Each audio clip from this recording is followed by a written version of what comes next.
नमस्कार, वीडियो की इस अंक में देखते हैं महत्वपूर्ण करंट अफेयर्स जो आगामी सभी प्रतियोगी परीक्षाओं के दृष्टिकोण से अति महत्वपूर्ण साबित होगा। तो इसमें सबसे पहला करंट अफेयर्स जो देखते हैं, आगामी सभी प्रतियोगी परीक्षाओं के अंतर्गत जो है यूपीपीएससी द्वारा आयोजित होने वाली अपर एग्जाम 2024, आरओ 2023, साथ ही अन्य प्रतियोगी परीक्षाओं में SPSC, state public service commission, UPSC, संघ लोक सेवा आयोग, यूपीएससी, एसएससी के लिए भी अंक अति महत्वपूर्ण होगा। तो इसमें सबसे पहला जो करंट अफेयर्स लेते हैं वह है पुरस्कार या अवार्ड संबंधी। इसमें देखते हैं PV Narasimha Rao memorial award 2024 के बारे में देखते हैं, जो कि भारत के भूतपूर्व प्रधानमंत्री पीवी नरसिम्हा राव जी थे। उनके जो है मेमोरियल अवार्ड 2024 जो दिया गया, इसको देखते हैं किसको दिया गया।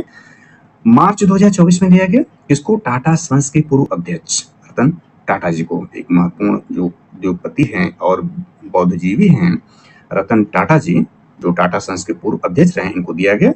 उन्हें यह सम्मान उनके उत्कृष्ट परोपकारी योगदान के लिए दिया गया, यानी परोपकारी में भी उत्कृष्ट योगदान के लिए इनको दिया गया। इनको रतन टाटा, जो टाटा सन्स के पूर्व अध्यक्ष और मशहूर उद्योगपति हैं। और किस लिए दिए गए? उत्कृष्ट परोपकारी योगदान के लिए। तो ये इंपॉर्टेंट हो जाता है कि PV Narasimha Rao memorial award किसको दिया गया 2024 के लिए? तो रतन टाटा जी को दिया गया। अगला देखते हैं तो इंडियन स्टील एसोसिएशन यानी आईएसए जो है इंडियन स्टील एसोसिएशन के नए अध्यक्ष बनाए गए, वह नवीन जिंदल को बनाया गया। स्थान किसका लिया? दिलीप ओमेन, यानी से पूर्व दिलीप ओमेन जी जो थे आईएसए के अध्यक्ष थे, और इनके स्थान पर नवीन जिंदल को इसका नया अध्यक्ष बनाया गया। कब? मार्च 2024 में। इंडियन स्टील एसोसिएशन के नए अध्यक्ष बने नवीन जिंदल। आईएससी के बारे में देख लेते हैं। तो आईएससी यानी इंडियन स्टील एसोसिएशन स्टील उत्पादों का प्रतिनिधित्व करने वाला सर्वोच्च संस्था है। स्थापना 2014 में की गई थी, यानी आज से 10 साल पूर्व की गई थी। इसमें कुछ अतिरिक्त महत्वपूर्ण जानकारी को भी कवर कर लेते हैं। तो यह महत्वपूर्ण जानकारी है कि स्टील प्रोडक्शन में जो है इंडिया का सेकंड पोजीशन है पूरे वर्ल्ड में जो है स्टील प्रोडक्शन में इंडिया का सेकंड पोजीशन है। फर्स्ट पोजीशन पर चाइना है, भारत का पड़ोसी देश चाइना है। इसी प्रकार से सीमेंट की प्रोडक्शन में भी इंडिया का जो है सेकंड पोजीशन है, ये ध्यान देना है। और सेकंड में भी फर्स्ट, यानी जो सीमेंट प्रोडक्शन में भी चाइना फर्स्ट पोजीशन पर है। तो ये महत्वपूर्ण जानकारी कुछ अतिरिक्त हमने इसमें कवर कर लिए। अब देखते हैं फिलिस्तीन के बारे में। फिलिस्तीन जो है यह मध्य पूर्व का देश है। तो इसमें देखते हैं फिलिस्तीन के नए पीएम या प्रधानमंत्री बनाए गए। कौन बनाए गए? ये ध्यान देना है, मोहम्मद मुस्तफा। फिलिस्तीन के नए प्राइम मिनिस्टर जो बने हैं मोहम्मद मुस्तफा बने हैं मार्च 2024 में। स्थान लिया, यानी से पूर्व जो थे मोहम्मद शाताई, जो फिलिस्तीन के राष्ट्रपति थे, पीएम थे, इनके स्थान पर मोहम्मद मुस्तफा जो है वर्तमान में फिलिस्तीन के नए प्रधानमंत्री या प्राइम मिनिस्टर बनाए गए। ध्यान देना कि 2013 से 2015 तक यह देश के वित्त मंत्री या फाइनेंस मिनिस्टर थे।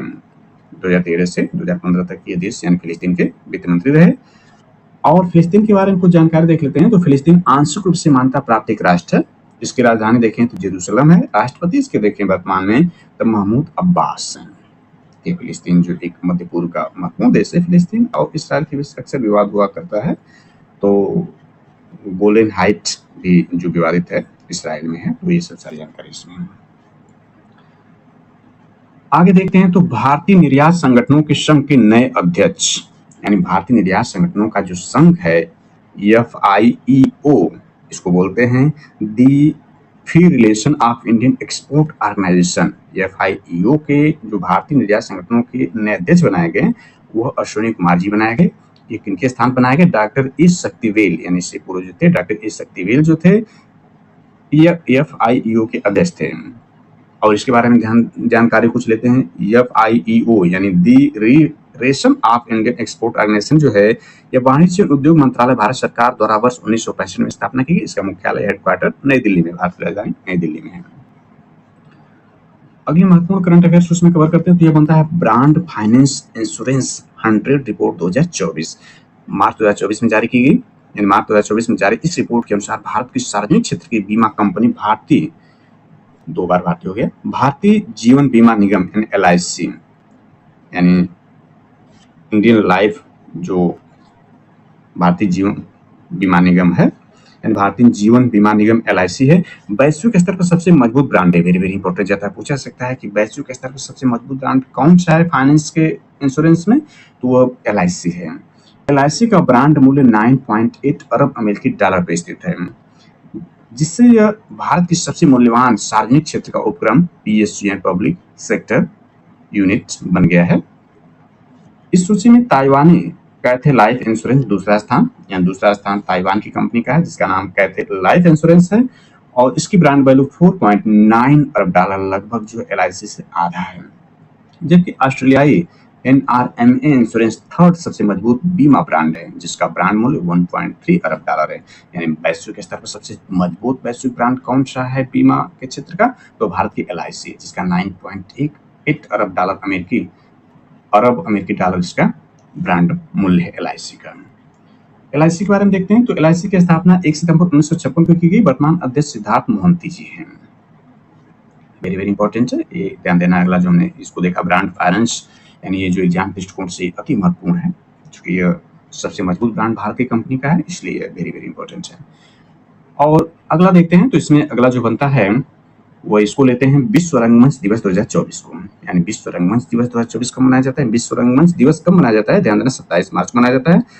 2024 का जो मनाया गया उसके उद्देश्य को देख लेते हैं। यानी ये उद्देश्य तो हमेशा के लिए है, 27 मार्च 2024 को मनाया गया। इसका उद्देश्य क्या था? रंगमंच की उपयोगिता था महत्व के बारे में लोगों को जागरूक करना जो है विश्व रंगमंच दिवस मनाने का उद्देश्य है। 27 मार्च को मनाया जाता है, ये ध्यान देना है। इस दिवस को मनाने की शुरुआत वर्ष 1962 में अंतर्राष्ट्रीय रंगमंच संस्थान यानी IITI इंटरनेशनल जो इंस्टीट्यूट है रंगमंच के लिए, अंतर्राष्ट्रीय रंगमंच संस्थान द्वारा की गई। इस बार इस दिवस का संदेश नॉर्वे यानी प्रत्येक वर्ष जो है कोई न कोई जो रंगमंच का जो प्रसिद्ध लेखक या जो रंगमंच कर्मी वो संदेश देता है। तो इस बार इस दिवस का संदेश नॉर्वे के प्रसिद्ध लेखक एवं वर्ष 2023 इंपॉर्टेंट हो जाता है कि 2023, क्योंकि अभी 2024 का नोबेल प्राइज देना बाकी है, अक्सर सितंबर अक्टूबर में दिया जाता है। तो 2023 के साहित्य के नोबेल पुरस्कार विजेता जान फोस्से, यानी इंपॉर्टेंट है कि 2023 के जो साहित्य के विजेता कौन है, तो वह साहित्य के नोबेल पुरस्कार विजेता जान फोस्से हैं, और ये नॉर्वे की प्रसिद्ध लेखक के इंपॉर्टेंट हो जाता है, क्योंकि विश्व रंगमंच दिवस के संदेश से संबंधित है, इसलिए वेरी वेरी इंपॉर्टेंट है। अगला देखते हैं तो इसमें यह बनता है वर्ल्ड ट्यूबरक्लोसिस डे 2024, यानी विश्व तपेदिक दिवस या टीबी दिवस। तो वर्ल्ड ट्यूबरक्लोसिस डे 2024 का देखते हैं, 24 मार्च को मनाया जाता है। 24 मार्च 2024 को मनाया गया इस बार। इसकी मुख्य विषय या थीम देख लेते हैं तो ये हाँ हम टीबी को समाप्त कर सकते हैं। हाँ हम टीबी समाप्त कर सकते हैं, इसकी थीम इंपॉर्टेंट है। कब मनाया जाता है? 24 मार्च को मनाया जाता है, और इस बार की थीम हमने देखा हाँ हम टीबी को समाप्त कर सकते हैं। अगला देखते हैं तो इसमें IBA के नए अध्यक्ष बनाए गए। कौन बनाए गए? MV राव बनाए गए हैं। स्थान किसका लिया? AK गोयल का स्थान, यानी इससे पूर्व AK गोयल जो है IBA के अध्यक्ष थे। यह जो MV राव जो IBA के अध्यक्ष बनाए गए वर्तमान में क्या थे? सेंट्रल बैंक ऑफ इंडिया के MD CUA थे। मार्च 2024 में वर्ष 2023-24 के लिए इंडियन बैंक एसोसिएशन IBA, यानी IBA जो है इंडियन बैंक एसोसिएशन का शॉर्ट रूप है, यानी IBA के अध्यक्ष चुने गए। IBA के बारे में देख लेते हैं कि देश में बैंकिंग प्रबंधन हेतु एक प्रतिनिधि संस्थान, स्थापना 26 सितंबर 1946 को किया गया। हेडक्वार्टर मुंबई महाराष्ट्र में, यानी आजादी से पूर्व इसकी स्थापना IBA की गई थी, क्योंकि अपने देश को आजादी 15 अगस्त 1947 को मिली थी। अगला देखते हैं तो अगला महत्वपूर्ण करंट अफेयर जो है संघाई सहयोग संगठन से संबंधित है। तो इसमें देखें फोर्थ SCO यानी संघाई सहयोग संगठन स्टार्टअप फोरम 2024 आयोजित किया गया। कब? 19 मार्च 2024 को। कहां पर? नई दिल्ली में, भारत की राजधानी नई दिल्ली में। कौन इसको आयोजित किया? तो वाणिज्य और उद्योग मंत्रालय भारत सरकार द्वारा किया गया, और इसमें 15 से अधिक SCO यानी संघाई सहयोग संगठन स्टार्टअप ने अपने उत्पादों एवं सेवाओं का प्रदर्शन किया। उल्लेखनीय कि सभी SCO सदस्य देश, यानी वर्तमान में देखें तो SCO में कुल मिलाकर 9 सदस्य देश हो गए हैं। इससे पूर्व यानी अभी जो भारत की अध्यक्षता में 2023 में SCO का जो 23वां जो शिखर सम्मेलन वर्चुअल माध्यम से मनाया गया, भारत की राजधानी में आयोजित किया गया। इसमें जो है ईरान को शामिल किया गया। अब कुल मिलाकर इसमें जो है 9 देश हो गए SCO में, से 8 थे। यानी 2017 में भारत और पाकिस्तान बनने की वजह से ये 8 हो गए थे, और इस साल 2024 यानी 2023 के सम्मेलन में भारत के अध्यक्षता में आयोजित किया गया, उसमें यह ईरान के बढ़ने से वर्तमान में 9 इसमें सदस्य SCO में हो गए हैं। तो इसमें ये कह रहा है कि उल्लेखनीय कि सभी एससीओ सदस्य देश स्टार्टअप और इनोवेशन के लिए सितंबर 2022 के समरकंद उज्बेकिस्तान में आयोजित एससीओ राष्ट्राध्यक्षों के शिखर सम्मेलन में विशेष कार्य समूह बनाने पर सहमत हुए थे। ये ध्यान देना है कि जो 2024 में इसका जो 24वां एससीओ का शिखर सम्मेलन होने वाला है वो यहीं उज्बेकिस्तान के समरकंद में होने वाला है। तो ध्यान देना है महत्वपूर्ण एससीओ, कुल सदस्य देश इसमें 9 हैं। और इसमें ध्यान देना है कि जो 18वां G20 सम्मेलन भारत की अध्यक्षता में आयोजित किया गया था इस बार का, वो 9-10 सितंबर 2023 को आयोजित किया गया। ये महत्वपूर्ण रहा क्योंकि इसमें जो है वह AU यानी अफ्रीकी यूनियन को शामिल किया गया। अब ये G20 न होकर G21 हो गया है। ये भी भारत के लिए एक महत्वपूर्ण उपलब्धि रही। लुक टू साउथ के बारे में इसमें एक धारणा प्रचलित की गई, भारत की एक महत्वपूर्ण उपलब्धि के रूप में थी। तो ये सारी जानकारी इसमें नहीं थे। आगे देखते हैं इसको। तो अगला इसमें जो महत्वपूर्ण करंट अफेयर्स बनता है वो operation Indravati, very very important है। कई बार ऑपरेशन से संबंधित क्वेश्चन पूछे जाते हैं। तो ऑपरेशन इंद्रावती के बारे में देखते हैं। तो मार्च 2024 में हिंसाग्रस्त यानी जो है मार्च 2024 में हिंसाग्रस्त कैरिबियाई देश हैती यानी कैरिबियाई देश जो हैती है में फंसे भारतीयों को सुरक्षित निकालने के लिए भारत सरकार द्वारा चलाया गया एक अभियान है। वेरी वेरी इंपॉर्टेंट है। यह अक्सर परीक्षा में पूछा जाता है कि ऑपरेशन हैती किससे संबंधित है। तो ये ऑपरेशन इंद्रावती किससे संबंधित है, यानी उस साल के लिए जो ऑपरेशन चलाए जाते हैं, जो बचाव दल, भारतीयों के लिए बचाव दल जो कार्य करता है, वो ऑपरेशन के रूप में शुरू किया था। ऑपरेशन इंद्रावती मार्च 2024 में किया गया। किसके लिए किया गया? तो हिंसाग्रस्त कैरिबियाई देश हैती में फंसे भारतीयों को सुरक्षित निकालने के लिए भारत सरकार द्वारा चलाया गया अभियान है। गौरतलब है कि मार्च 2024 में हैती के PM एरियल हेनरी के इस्तीफा देने के बाद वहां हिंसा बढ़ गई थी। अब इसमें कुछ और जानकारी महत्वपूर्ण देख लेते हैं। विदेशों में भारतीय नागरिकों को सुरक्षित वापसी हेतु भारत सरकार द्वारा चलाए गए प्रमुख अभियान इस प्रकार हैं, यानी पूर्व में जो चलाए गए थे। ऑपरेशन गंगा जो है यूक्रेन और रूस के जो युद्ध था उसमें यूक्रेन में फंसे भारतीयों को सुरक्षित बाहर निकालने का ऑपरेशन गंगा चलाया गया था। ऑपरेशन कावेरी जो है सूडान गृह युद्ध के कारण जो सूडान में था, अब इस सूडान में फंसे भारतीय नागरिकों निकालने के ऑपरेशन कावेरी चलाया गया था। और ऑपरेशन अजय इसराइल में फंसे भारतीयों को वापस निकालने के लिए किया गया था। ऑपरेशन देवी शक्ति अफगानिस्तान में फंसे भारतीयों के लिए था। ऑपरेशन राहत और ऑपरेशन बंदे जो भारत है, यह कोविड-19 के दौरान विश्व भर में भारतीयों की वापसी का अभियान चलाया गया था। कुछ और जानकारी अतिरिक्त इसमें देख लेते हैं। तो यह बनता है, हालांकि पूर्व की वीडियो में इस पर महत्वपूर्ण जानकारी अपलोड की जा चुकी है, तो इसमें संक्षेप में देखते हैं। अर्थ आवर डे 2024 को देख लेते हैं। तो इस बार जो था मार्च महीने का तीसरा शनिवार जो था, मार्च महीने में चूंकि यानी महीने का जो तीसरा शनिवार था वो 23 मार्च 2024 को पड़ा था। तो नियमतः जो है मार्च महीने के तीसरे शनिवार को प्रतिवर्ष मनाया जाता है अर्थ आवर डे। तो इस बार 23 मार्च को पड़ा था, मार्च महीने का तीसरा शनिवार। तो इसमें इसका कारण यानी क्यों मनाया जाता है? विश्व में ऊर्जा बचत का वैश्विक अभियान है। शुरुआत 2007 में सिडनी ऑस्ट्रेलिया में की गई थी। इसको कौन मनाता है? तो वर्ल्ड वाइल्ड लाइफ फंड यानी WWF द्वारा मनाया जाता है। इसमें गैर जरूरी लाइटों इत्यादि को 1 घंटे के लिए यानी रात 8:30 से 9:30 बजे तक बंद करने का आग्रह किया जाता है। और इसमें देख लेते हैं विश्व मौसम विज्ञान दिवस के बारे में देख लेते हैं। तो इस बार जो विश्व मौसम विज्ञान दिवस तो प्रत्येक वर्ष 23 मार्च को ही मनाया जाता है, और 24 मार्च को हमने देखा वर्ल्ड टीबी यानी वर्ल्ड ट्यूबरक्लोसिस डे मनाया जाता है। 23 मार्च है ना, इस बार 23 मार्च अर्थ आवर डे पड़ गया था। तो 23 मार्च को विश्व मौसम विज्ञान दिवस यानी WMO वर्ल्ड मेट्रोलॉजिकल ऑर्गेनाइजेशन मनाया गया। मुख्य विषय इसकी क्या थे? जलवायु कार्रवाई की अग्रिम पंक्ति में। 1873 में स्थापित IMO इंटरनेशनल मेट्रोलॉजिकल ऑर्गेनाइजेशन से 1950 में WMO बना, यानी 1950 में WMO का बना, 1950 में IMO 1973 में स्थापित किया गया था। 1951 से UNO की विशिष्ट एजेंसी बन गई थी। WMO विश्व मौसम विज्ञान जो संगठन है, यह जो 1951 से जो है यूनाइटेड यानी संयुक्त राष्ट्र संघ की विशिष्ट एजेंसी बन गई। इसके हेडक्वार्टर देखें तो स्विट्जरलैंड के जिनेवा में। कुल सदस्य देश UNO के जितने सदस्य देश हैं वे सभी के सदस्य अर्थात 193 सदस्य देश हैं WMO। अगला महत्वपूर्ण खबर को इसमें देखते हैं। तो यह बनता है कि अंतर्राष्ट्रीय दूरसंचार संघ यानी ITU इंटरनेशनल टेलीकम्युनिकेशन यूनियन की डिजिटल इनोवेशन बोर्ड के सह अध्यक्ष बनाए गए डॉक्टर नीरज मित्तल सर्वसम्मति से मार्च 2024 में। भारत सरकार के दूरसंचार विभाग के सचिव हैं वर्तमान में। कार्यकाल 5 वर्ष का इनका है। डिजिटल इनोवेशन बोर्ड में Asia, Europe, Africa, north and south America के 23 सदस्य देशों की दूरसंचार ICT मंत्री या उप मंत्री शामिल हैं इसमें। अगला देखते हैं। तो यह महत्वपूर्ण जो है फिल्म जगत से महत्वपूर्ण इसमें अवार्ड है। 77वां बाफ्टा अवार्ड 2024 के बारे में देखते हैं तो 18 फरवरी 2024 को लंदन के रॉयल फेस्टिवल हॉल में आयोजित एक समारोह में इसको वितरित दिया गया। ध्यान देना है कि लंदन के रॉयल फेस्टिवल हॉल में लंदन से दिया जाता है बाफ्टा पुरस्कार। बेस्ट फिल्म जो थी इस बार जो है ऑस्कर अवार्ड, एकेडमी अवार्ड जो जीती है फिल्म ओपेनहाइमर, इसी को जो बाफ्टा अवार्ड भी दिया गया, चूंकि ये फरवरी में दी गई। मार्च में जो है वह जो क्या बोलते हैं जो अवार्ड, एकेडमी अवार्ड या फिर, हालांकि यहाँ पर हम चर्चा इसके बाफ्टा अवार्ड के बारे में ही कर रहे हैं जो कि लंदन से दिया जाता है। तो बेस्ट फिल्म ओपेनहाइमर को दिया गया, बेस्ट डायरेक्टर क्रिस्टोफर नोबल को दिया गया, बेस्ट एक्टर सिलियन मर्फी को दिया गया। ये बेस्ट एक्टर नोबेल प्राइज विजेता में भी हैं, सॉरी ऑस्कर में है, नोबेल नहीं, ऑस्कर विजेता भी हैं। और best actress Emma stone film poor things के लिए हैं। और इसमें कुछ महत्वपूर्ण दिवस को कवर कर लेते हैं। तो यह बनता आपका है अंतर्राष्ट्रीय नौरोज दिवस 2024 मनाया गया 21 मार्च 2024 को। यूएन महासभा यानी संयुक्त राष्ट्र महासभा ने वर्ष 2010 में इस दिवस को मनाने की घोषणा की थी। नौरोज, जिसे फारसी नया वर्ष भी कहा जाता है, मुख्यतः ईरानियों द्वारा विश्व भर में मनाया जाता है। नौरोज मुख्यतः ईरानियों द्वारा मनाया जाता है।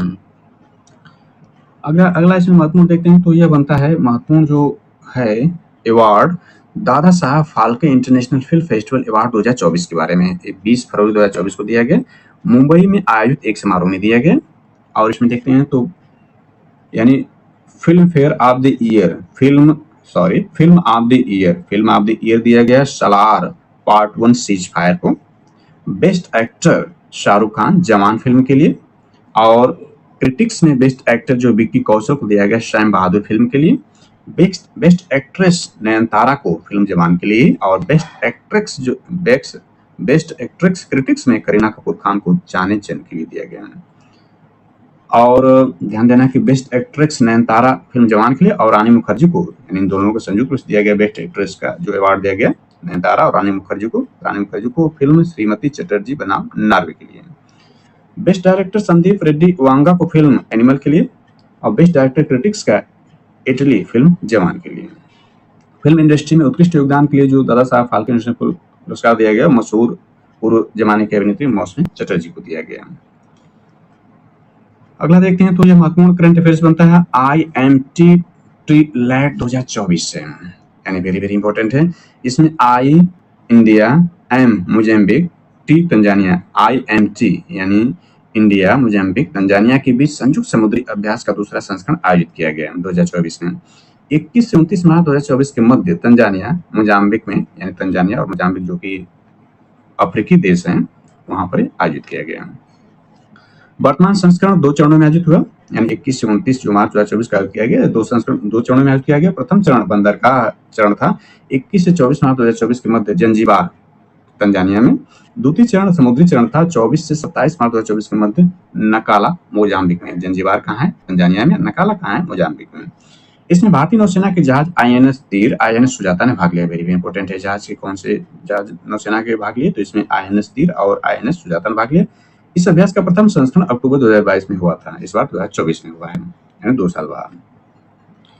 अगला महत्वपूर्ण करंट अफेयर्स को देखते हैं तो पीएम मोदी की भूटान की राजकीय यात्रा, इसमें देखते हैं 21 से 22 मार्च 2024 के मध्य भारत यानी जो यात्रा की गई पीएम मोदी की भूटान की जो है राजकीय यात्रा की गई, यह 21 से 22 मार्च 2024 यानी दूसरे कार्यकाल में इसको मान सकते हैं अंतिम राजकीय यात्रा थी किसी भी देश की, क्योंकि 16 मार्च से जो है भारत में जो है आचार संहिता लागू है। 18वें आम